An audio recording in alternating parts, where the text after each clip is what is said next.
बिस्मिल्लाहिर्रहमानिर्रहीम। मुनसिफ एक बार फिर साइल बन गए हैं। इंसाफ कटहरे में देखकर वजीर आजम पाकिस्तान और चीफ जस्टिस ऑफ पाकिस्तान ने सर जोड़ लिए हैं। इस्लामाबाद हाई कोर्ट के 6 जजेस की शिकायतों का अजाला कैसे किया जाए, इंक्वायरी कमीशन इल्ज़ाम लगाने वाले जजेस की इंक्वायरी करे या इदारों की स्क्रूटनी की जाए। चीफ जस्टिस और वजीर आजम की मुलाकात में आज इन तमाम पहलुओं पर बात की गई। मुल्क भर की बार काउंसिल्स की जानिब से भी तहकीकात का मुतालबा जोर पकड़ता जा रहा है।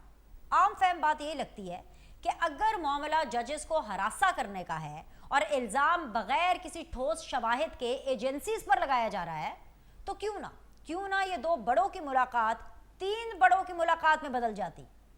इस मुलाकात में आर्मी चीफ की मौजूदगी मामलात के सुलझाव की तरफ तेजी से जा सकती थी। इन 2 बड़ों की मुलाकात का नतीजा क्या निकलेगा, इसके हमारे सियासत पर क्या असरात होंगे, इसका फैसला तो आने वाले दिनों में हो ही जाएगा। मगर इस मुलाकात पर एक पार्टी है जिसको समझ नहीं आ रही है कि आखिर वो करे क्या। जी हाँ, तहरीक इंसाफ, जो आजकल किसी तहरीक तनकीद से कम नहीं है, इस मुलाकात पर सवाल उठा रही है कि जजेस को जिनसे शिकायत है, चीफ जस्टिस उसी वजीर आजम से मुलाकात क्यों कर रहे हैं। तहरीक तनकीद वालों का मानना है कि शहबाज शरीफ आईनी वजीर आजम है ही नहीं, तो ये मुलाकात किस कैपेसिटी में हो रही है। तो उन सबकी इतला के लिए अर्ज है कि इमरान खान को भी उस वक्त की ऑपोजिशन मुंतखब नहीं, सेलेक्टेड वजीर आजम मानती थी, और वो भी उस वक्त के चीफ जस्टिस साकिब निसार से मिलने जाया करते थे। यही नहीं, इमरान खान बड़े फख्र से साकिब निसार को नए पाकिस्तान यानी तहरीक इंसाफ की हुकूमत का मोमार कहा करते थे। भरे मजमू में माना जाता था कि साकिब निसार की काविशों से ही नया पाकिस्तान यानी तहरीक इंसाफ इख्तिदार में आई या लाई गई थी। तब वो वजीर आजम और वो चीफ जस्टिस उनकी नजर में मुतनाज़ा थे। आज ये वजीर आजम और ये चीफ जस्टिस इनकी नजर में ठीक नहीं है। बदला तो कुछ भी नहीं है, बस वक्त बदला है, पोजीशंस बदल गई और किरदार बदल गए। मुल्क की सियासत की कहानी जूं की तू है। इस वक्त प्रोग्राम के अंदर मुझे ज्वाइन किया हुआ वेरी ऑनरेबल जी खालिद रांझा साहब ने, साबिक वफाकी वजीर कानून रह चुके हैं। अस्सलाम वालेकुम, खुश आमदीद।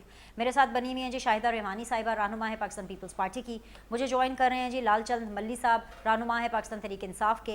And last but never the least मेरे साथ मौजूद है जी गौस नियाजी साहब, रहनुमा है मुस्लिम लीग नून के।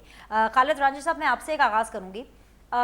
6 जजेस ने ख़त लिखा, हॉट केक बन गया, क्योंकि वो सिर्फ ख़त नहीं था, वो एक इल्ज़ामात की बौछार थी। अब मामला यह है कि मुलाकात भी हो गई है 2 बड़ों की, यानी prime minister and the chief justice of Pakistan. पर सर, अभी भी एक बहस छिड़ी हुई है कि जजेस को हरासा करने के मामले में इंक्वायरी जजेस की होनी चाहिए या इदारों की होनी चाहिए। मेरे ख्याल से हमें यहाँ से इस डिस्कशन का आगाज करना चाहिए सर। पहली बात तो मैं बड़ी क्रूड सी बात करूंगा जी कि जज उसी पे प्रेशर होता है, जज उसी से कम्युनिकेशन होती है जिसकी वजह से या सबको पता होता है, हाँ जी, it's easy to communicate with him और टू गेट प्रूव्ड। अगर एक आपको तवस्सुर है कि फलान जज की बात नहीं सुनता, तो हम कभी नहीं देखा कि उसके करीब कोई जाए। तो जब हमारा जज साहब they should be more careful कि should not have a posture it encourages people to talk to them. ये कहीं accessible है। Accessible is the worst word you can use when it comes to judiciary. लेकिन वैसे इसमें कोई ऐसे खराब बात नहीं है।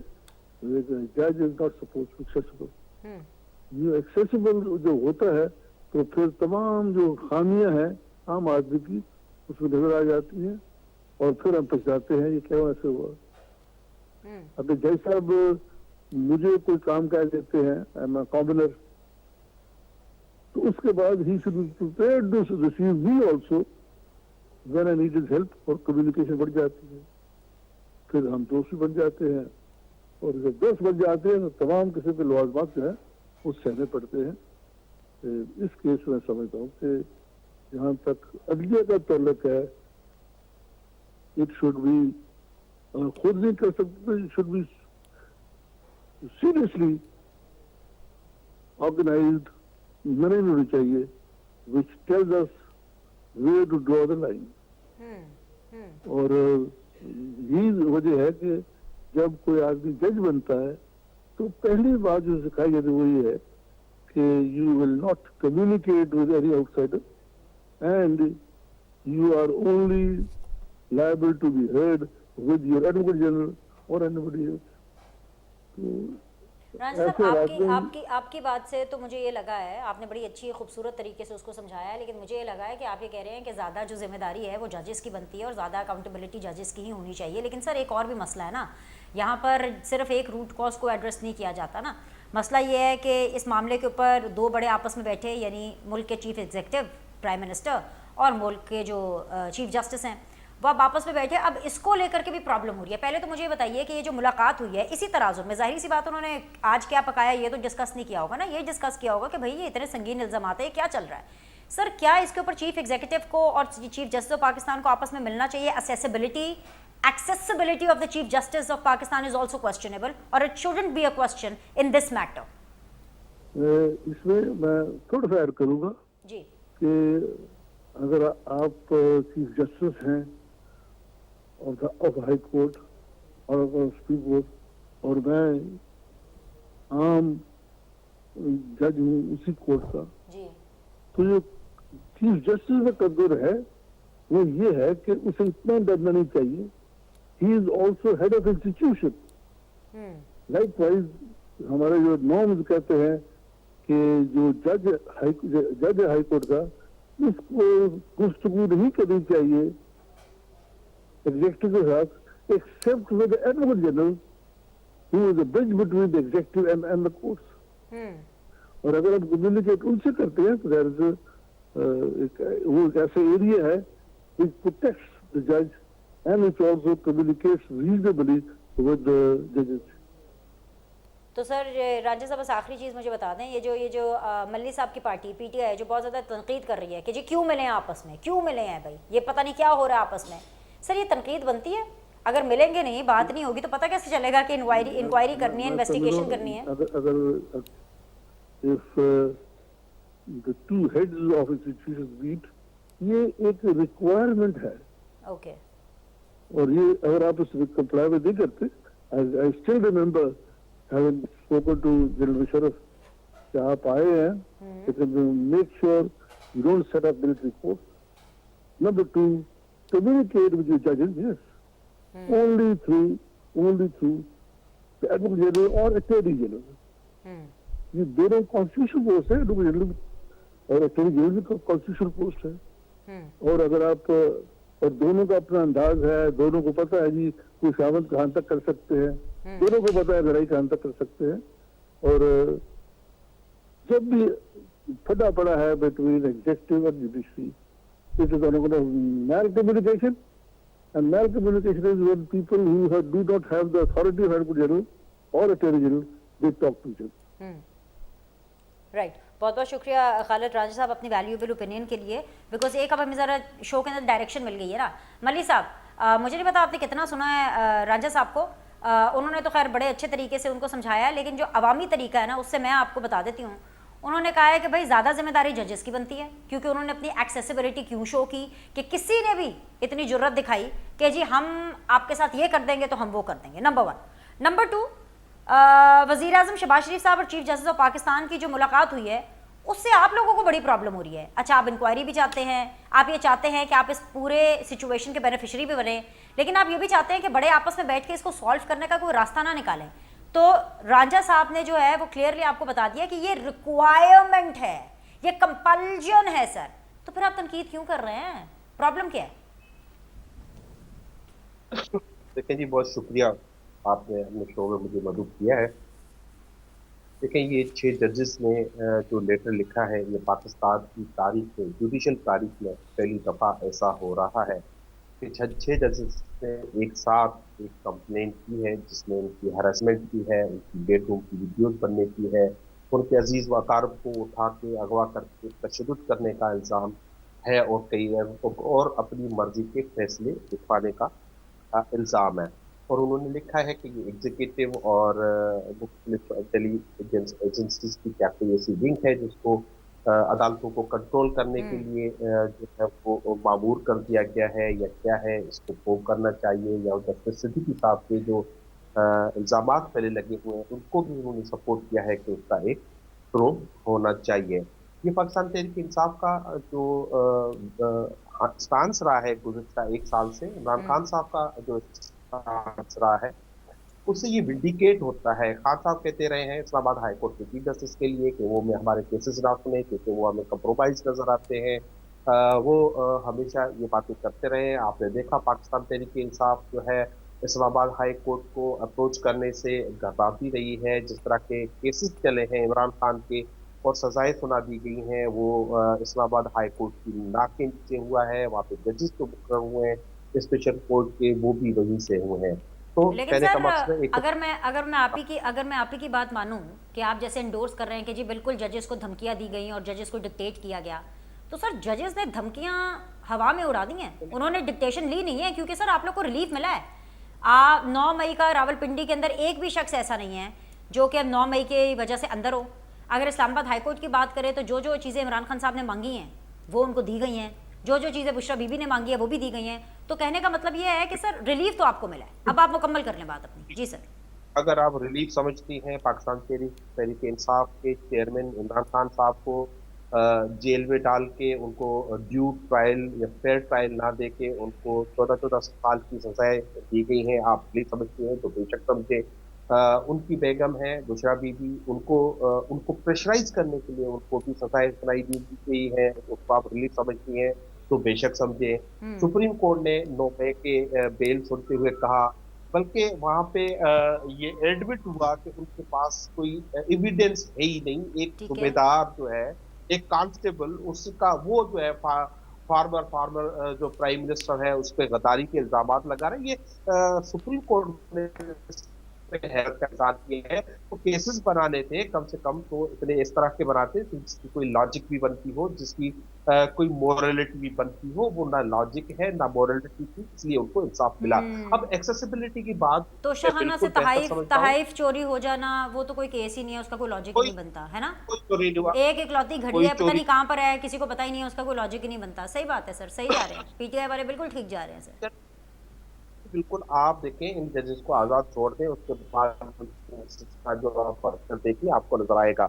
जहां तक एक्सेसिबिलिटी की बात है, देखें वो जजेस तो एक्सेसिबल नहीं थे, तो उनके बेडरूम में उनकी प्राइवेट लाइफ की वीडियो बना के उनको एक्सेसिबल बनाने की कोशिश की गई है। ये किसी से ढकी छुपी बात तो नहीं है। अगर किसी के नहीं अजीज लेकिन और नहीं नहीं अकारब को सर, आप ढकी अगवा छुपी बात मैं आपको बताती हूँ क्यों करें, है, मैं आपको बताती हूँ अब क्यों आप है सर। अब जी जी, मैं आप ही के साथ सर साथ साथ कर रहे हैं ना, साथ साथ में फिर बात निकल जाती है। मैं बताती हूँ कि मैं क्यों कह रही हूँ। क्योंकि वो कैमरा उनके बेडरूम में किस फौजी ने लगाया या किस ऑफिसर ने लगाया उसका ना नाम बताया है। जैसे जैसे शौकत सदीकी साहब, सर मैं आपको बताती हूँ, आपको याद है ना शौकत सदीकी साहब, उन्होंने तो नाम लेकर के बोला था कि भाई जो फैज हमीद साहब है वो मेरे घर आए। उन्होंने ऑफिसर का नाम लिया, उसकी डेजिग्नेशन बताई, उन्होंने वेन्यू बताया कि मेरे घर का वेन्यू था, आए थे और आके बोला था कि नवाज शरीफ और ये मरियम नवाज की जो सजाएं है ना, ये आप ऐसे ना करें, हमारी मेहनत पे पानी फिर जाएगा। सर पूरा ऐसी कोई चीज खत्म नहीं है। अब आप मुकम्मल कर ले सर। अच्छा देखिए, वो 6 जजेस हैं, इस्लामाबाद हाई कोर्ट के जजेस हैं, वो एक कॉन्स्टिट्यूशनल कोर्ट है, वो बेहतर समझते हैं कि इस मरहले पे उनको कितना लिखना चाहिए। और जाहिर सी बात है जो सवाल आप कर रही हैं ये सवाल होंगे। अगर किसी किस्म की कोई इंक्वायरी होगी, अगर उनको कोई इंसाफ मिला, अगर उनकी बात सुनी गई, अगर जुडिशियल कन्वेंशन हुआ, उनको बुलाया गया, या कोई इंक्वायरी या सो मोटोस पे आज प्राइम मिनिस्टर की मुलाकात के बाद जो अगर इनिशिएट किया गया, अगर उनको पता है, क्योंकि आमतौर पे आपने देखा है जैसे कहते हैं ना कि ये बहुत बड़ा धमाका है, तो पाकिस्तान में धमाके होते रहते हैं, कोई जवाबदार नहीं पकड़ा जाता, कोई मुलजिम नहीं पकड़ा जाता, तो वो उनको ये खौफ भी होगा कि इससे होना तो कुछ भी नहीं है। लिहाजा उन्होंने ये बुर्दबारी और बहादुरी का काम करके सर कम से सही कम कह रहे इनिशिएट हैं, किया है। ये अच्छी ये बात है, ये बिल्कुल इंक्वायरी होगी तो ये सब ठीक है, चीजें सामने बिल्कुल जी, आएंगी। अब इंक्वायरी आपका होनी सवाल ये चाहिए था सर। कि प्राइम मिनिस्टर की मुलाकात पे एतराज क्यों। देखिए, ये जो खत है ये शो कर रहा है कि जो इस प्राइम मिनिस्टर का सबसे बड़ा पॉलिटिकल अपोनेंट, एक सेकंड बस, पॉलिटिकल अपोनेंट था इमरान खान, उसको सजा देके इस प्राइम मिनिस्टर जो अभी तक फॉर्म 47 का प्राइम मिनिस्टर है उसको अकोमोडेट किया गया। उस पे हम समझते हैं ये सारा इल्जाम उस पे भी आता है, वो इस पूरे केस का मुल्जिम है। इस तरह के मुल्जिमों से कोई कंसल्टेशन इस केस में नहीं होना चाहिए।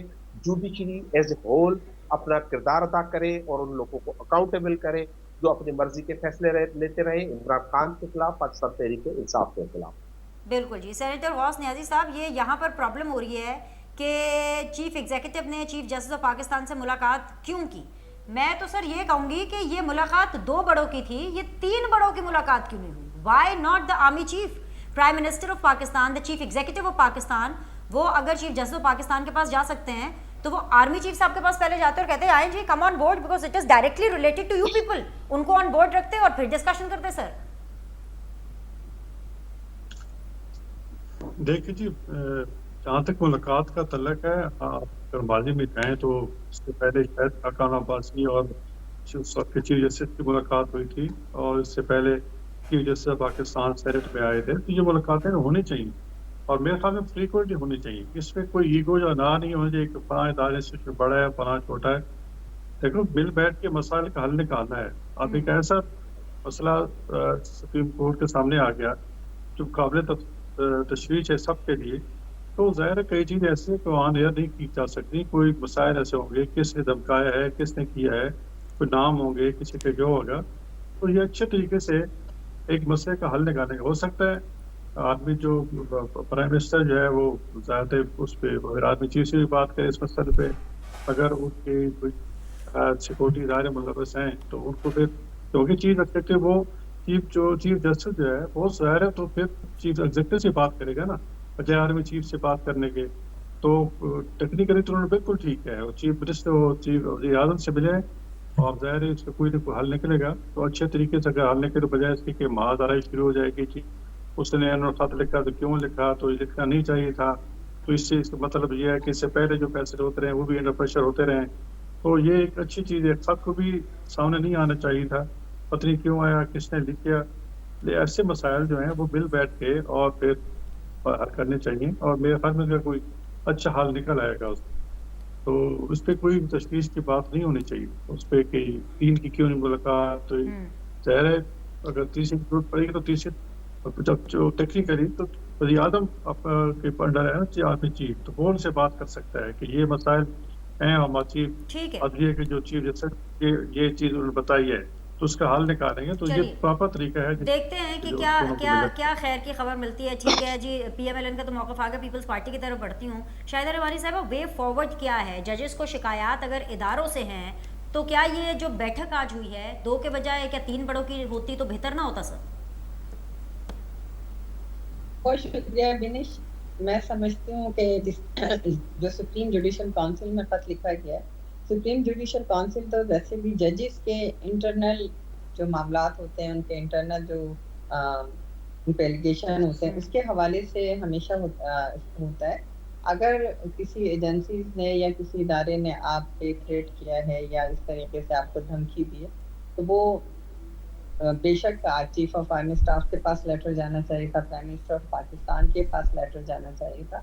और जुडिशल काउंसिल तो कि वो जजेस के इंटरनल मामलात के लिए होती है और हमेशा उस पर सदारती रेफरेंस वगैरह भेजा जाता है जो जजेस के हवाले से होता है। कभी ये नहीं सुना होगा किसी और इदारे के हवाले से बात की गई है। तो नंबर 1 ये। नंबर 2 ये कि अगर इस तरह की कोई थ्रेट्स थी या इस तरह का कुछ था तो आपका किस तरीके से इंटरेक्शन हुआ। और माजी में आपको याद होगा शौकत सिद्दीकी साहब के साथ जब हुआ, तो जब उन्होंने इस बात को कहा तो उनके खिलाफ रेफरेंस बना के उन्हें मुअत्तल कर दिया गया, उन्हें घर भेज दिया। ये सारी चीजें देखा कि आज वो लोग शोर मचा रहे हैं जिन्होंने जजेस को हमेशा दबाव में लेकर फैसले किए। पीटीआई का हमेशा मौक़िफ़ ये रहा कि जजेस इनको वेलकम कहें, गुड टू सी यू कहें, उनको प्रोटोकॉल के साथ लेकर आएं और लेकर जाएं और उन्हें हमेशा रिलैक्सेशन दें। और अगर वो कोई जुर्म करें, कोई इस तरह की बात करें तो उन्हें कोई सरजरिश करने वाला ना हो, उन्हें कोई सज़ा देने वाला ना हो। और यही हमेशा इनका वतीरा रहा है कि सब चोर हैं, सिर्फ हम जो है वो साफ सुथरे नीट एंड क्लीन हैं। तो मैं समझती हूँ कि बिल्कुल इनको लेटर जो है चीफ ऑफ आर्मी स्टाफ को देना चाहिए था। अगर किसी इदारे के ऑफिसरान इन्वॉल्व थे तो उनको बैठाना चाहिए। और आज अगर ये मुलाकात हुई है तो मैं समझती हूँ कि ज़ाहिर इदारे का एक सरबराह है और मुल्क के सरबराह से उसने जाकर मिला है और इस तरह के जो तहफ़्फ़ुज़ात हैं उनको कहा है। तो अब वो जो मुल्क का सरबराह है वो चीफ ऑफ आर्मी स्टाफ से भी और उनके जो भी इदारे हैं उनसे वो राब्ता करके इनकी कंप्लेंट करते हैं। फाइन, डिस्कशन को आगे लेके जाएंगे, लेकिन मुझे एक ब्रेक लेना है। ब्रेक के बाद वापस आते हैं।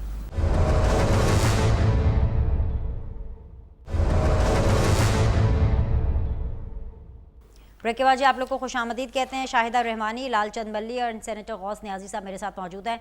न्याज साहब, मैं आपसे इस सेगमेंट का आगाज़ करना चाहूँगी। फिर से आवाज़ें आ रही हैं डील हो गई, डील हो गई, डील की अफवाहें आ रही हैं, और वो इसलिए अफवाहों का बाजार गर्म है डील के हवाले से क्योंकि पंजाब से सेनेट की 7 जनरल नशिस्तों पर जो उम्मीदवार हैं वो बिला मुकाबला मुंतखब हुए हैं। तो सर ज़रा इस चीज़ को तो एक्सप्लेन करें कि डील क्या हुई है, कैसे बनाया गया, क्या बात हुई है। परवेज़ रशीद, आहद चीमा, नासिर भट्ट, तलाल चौधरी, मोहसिन नकवी जो है वो बिला मुकाबला जो है वो सेनेटर मुंतखब हुए हैं। मुस्लिम लीग नून के 5 हैं और सुन्नी इत्तेहाद काउंसिल के 2 सेनेटर्स बिला मुकाबला मुंतखब हुए हैं। सर ये एडजस्टमेंट कैसे हुई?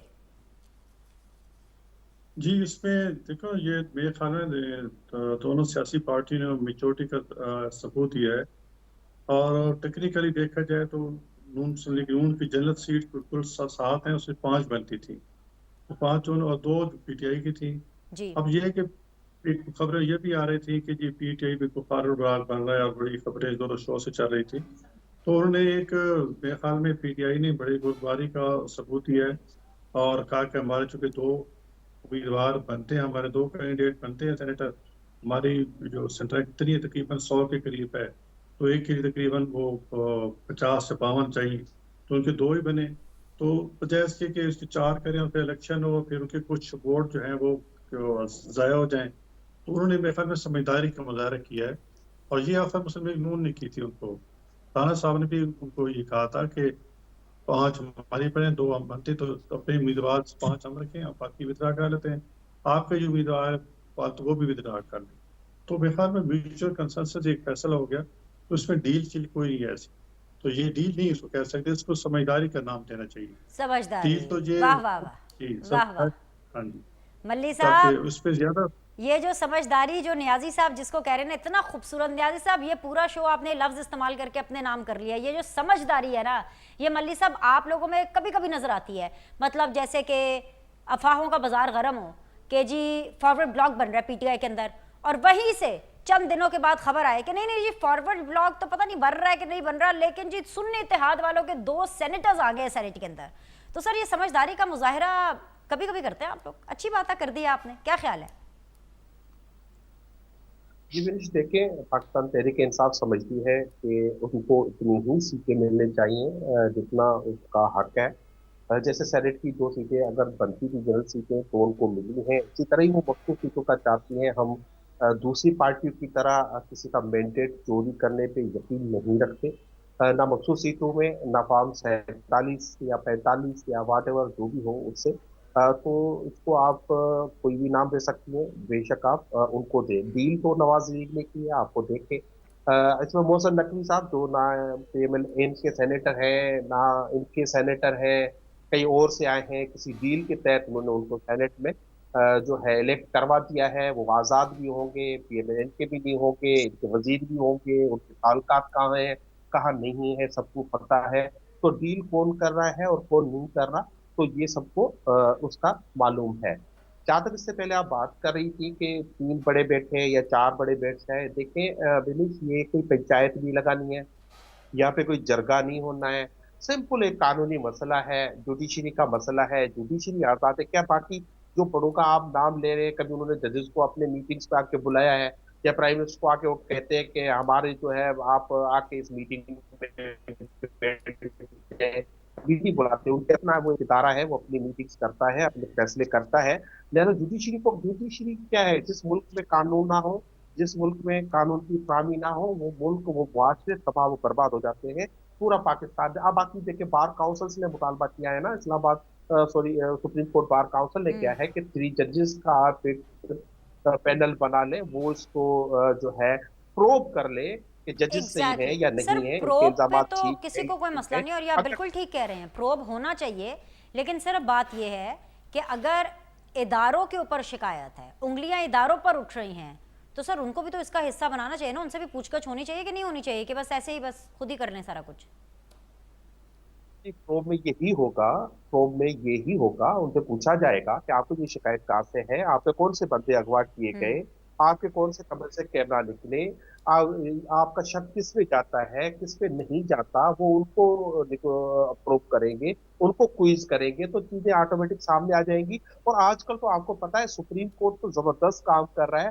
वो तो सारी हेयरिंग्स जो है वो जो मेन है जो कौमी इंपॉर्टेंस की है उसको लाइव करता है। मैं कहता हूँ ये लाइव जो है एक कमीशन बनना चाहिए, उसकी लाइव ट्रांसमिशन होना चाहिए, पूरा पाकिस्तान देखे कि हम्म, जजेस गलत है या ये एग्जीक्यूटिव बिल्कुल, गलत है या बहुत अच्छी बात की है। पार्टी, सब चीजें सामने आ जाना चाहिए। ये बिल्कुल आपने ठीक कहा है। मैं भी ये मानती हूँ कि बिल्कुल इसकी लाइव कवरेज होनी चाहिए, दूध का दूध पानी का पानी होना चाहिए। अगर जजेस कसूरवार हैं तो उनको सजाएं होनी चाहिए, और अगर जजेस जिन पर इल्जाम लगा रहे हैं अगर वो कसूरवार है तो उनको भी सजाएं होनी चाहिए। एक छोटा सा ब्रेक लेते हैं, ब्रेक के बाद वापस आएंगे तो पीपल्स पार्टी का मौक़िफ़ भी जानेंगे। Will be back.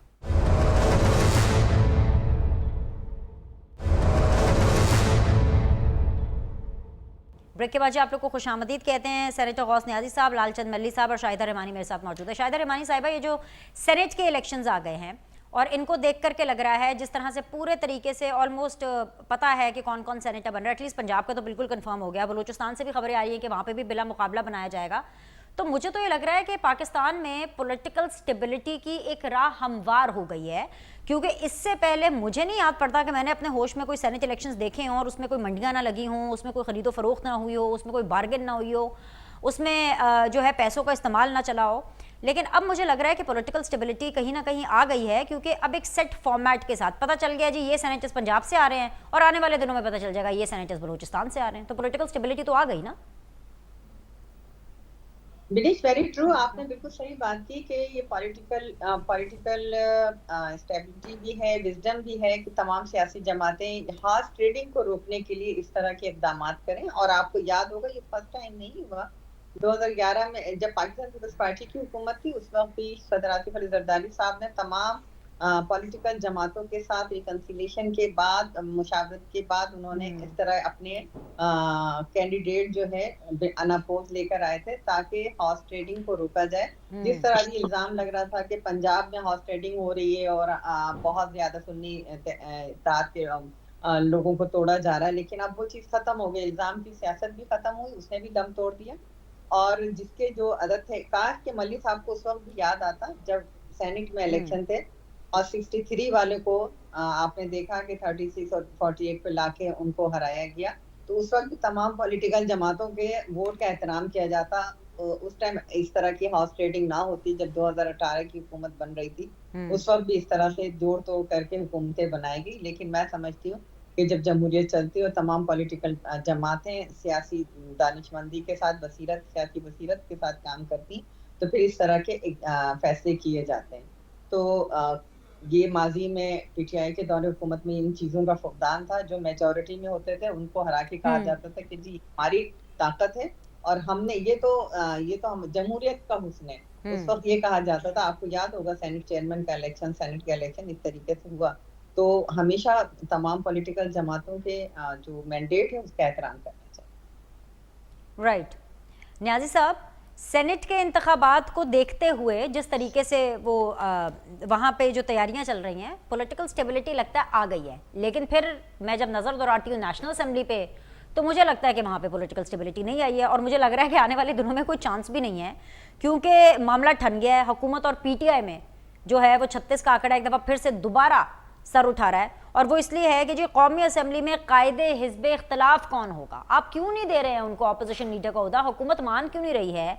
जो सुन्नी इत्तेहाद वाले हैं उनका नंबर पता कितना है? 91 नेशनल असेंबली के अंदर। आखिर आप मान क्यों नहीं रहे हैं? अपना बनाना है आपने कोई अपोजिशन लीडर, जैसे लास्ट टाइम टेन्योर में कोई राजा रियाज साहब टाइप कोई शख्सियत थे, आप इस दफ़ा भी उसी किस्म की शख्सियत की तलाश कर रहे हैं। आप अपने पास रखना है वो ओहदा? नहीं, देखा है ऐसी चीज तो नहीं है। हम तो जमहूरी लोग हैं, हम तो चाहते हैं ये सिस्टम चले।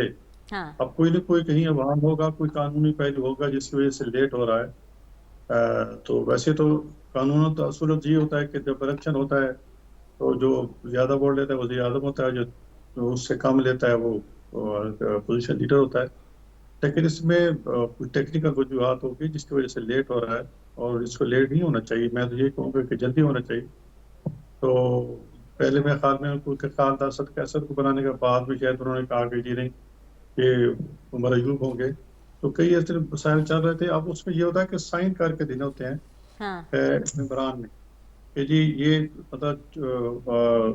ये कि 90 मेम्बरान हैं जो चाहते हैं कि फलां हो, जिसके हक में मेम्बरान ज्यादा वही कायदे खिलाफ होता है।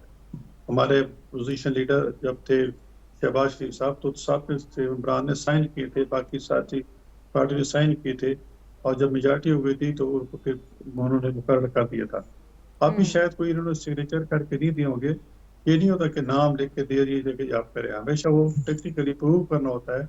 एक लिस्ट दी होती है कि ये 90 मेम्बरान है, ये 89 है या 90 है, ठीक है। ये चाहते हैं कि पोजीशन लीडर हो। तो गालबा ये चीज उन्होंने रिक्वायरमेंट पूरी नहीं की। किस दिन पूरी करेंगे तो गालबा वो कोई शहजाद सादिक साहब बड़े एक संजीदा सियासतदान है, वो हमेशा जमहूरी सिस्टम पे यकीन रखते हैं, वो फौरन कर देंगे इसको, और कोई ऐसी उसमें रुकावट मल्ली साहब, ये हमारे न्याजी साहब क्या कह रहे हैं कि आपका पेपर वर्क ही कंप्लीट नहीं है, आपने एसओपी पूरे नहीं किए, आपने लिख करके बताया ही नहीं है, कोई लिस्ट ही नहीं दी है कि कितने मेंबर्स हैं, who has joined, who has not joined, और आप अगले मरहले पे चले गए हैं जी साडा ऑपोजिशन लीडर। सर आप अपनी कागजी कार्रवाई तो पूरी किया करें। देखिए, पहले तो आपने पॉलिटिकल स्टेबिलिटी की बात की। जी पॉलिटिकल स्टेबिलिटी के इंडिकेटर क्या होते हैं? पॉलिटिकल स्टेबिलिटी का इंडिकेटर ये होते हैं कि सब पॉलिटिकल पार्टीज में जो अब रिसेंट इलेक्शन हुआ है हाँ उसको जी। फ्री एंड फेयर मान लिया हो। लेकिन कंडीशन आज ये है कि सारी पॉलिटिकल पार्टीज ये कहती हैं, ये मानती हैं कि इलेक्शन ठीक नहीं हुआ है। और वो तो सर असम हर तहरीक इलेक्शन में इंसाफ यही होता है ना कोई मानता है। 2018 में पीपल्स पार्टी और नून लीग ने शोर मचाया हुआ था कि आरटीएस बैठ गया, आरटीएस की पैदावार है इमरान खान साहब। उससे पीछे आप 2013 में देखें तो इमरान खान साहब ने कहा 35 पंचड़ चले, नवाज शरीफ ने क्यों विक्ट्री स्पीच 11 बजे कर दी। तो वो तो हर इलेक्शन में होता है ना। अच्छा आगे दूसरा इंडिकेटर बता दें। तो पहला इंडिकेटर का तो कोई हल ही नहीं है ना सर, वो तो छोड़ दें, वो तो हर इलेक्शन में किसी ना किसी को कोई प्रॉब्लम होती है। इंडिकेटर ये है कि असेंबली में ये सब बैठ के बड़ी अच्छी लेजिस्लेशन कर रहे हैं, आवाम को बड़ा रिलीफ मिल रहा है, महंगाई कम हो गई है। इन्होंने आईएमएफ को इनकार कर दिया है कि हम पेट्रोल की कीमतें नहीं बढ़ाएंगे, बिजली की कीमतें नहीं बढ़ाएंगे, हम आवाम को रिलीफ देना चाहते हैं, ये आवाम को बड़ा रिलीफ देंगे। कोई भी नहीं, प्राइम मिनिस्टर ने अब तक कोई 2 फैसले किए थे, वो एक इरसा का चेयरमैन लगाने का, एक कोई और लिया था, वो दोनों फैसले उन्होंने वापस ले लिए हैं। वो अपने फैसलों पे भी खड़े नहीं हो सके। स्टेबिलिटी तो ये खुद नहीं लाना चाहते। आप खुद ही आपने जो इशू उठाया, ये हमारा काम नहीं है। कि हमारा काम ये था कि हम इलेक्शन कमीशन के पास गए, हमने 3 दिन में एफिडेविट जमा कराए कि हम जो है एसआईसी यानी सुन्नी इत्तेहाद के को ज्वाइन कर रहे हैं, हम इंडिपेंडेंट जीत के आए हैं। उसके बाद इलेक्शन कमीशन को सबको बताना है कि ये एसआईसी की ये स्ट्रेंथ है और उसके मुताबिक अगले फैसले होने हैं।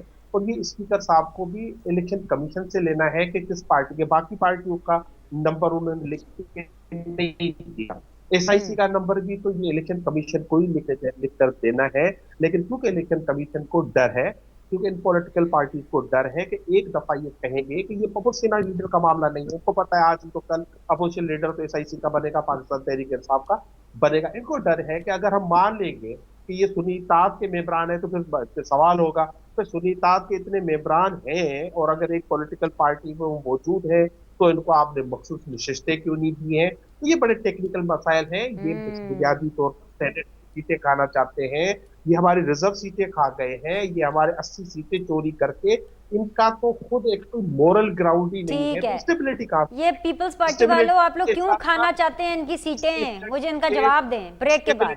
ठीक है मल्ली साहब, के लिए इंसान का ज़मीर जिंदा होना चाहिए। इन पॉलिटिकल पार्टी ज़मीर भी मर चुका है, ज़मीर भी मर गया आपका, सीटें भी आपने खा ली हैं। क्या कर रहे हैं आप लोग? ब्रेक के बाद मुझे बताएं।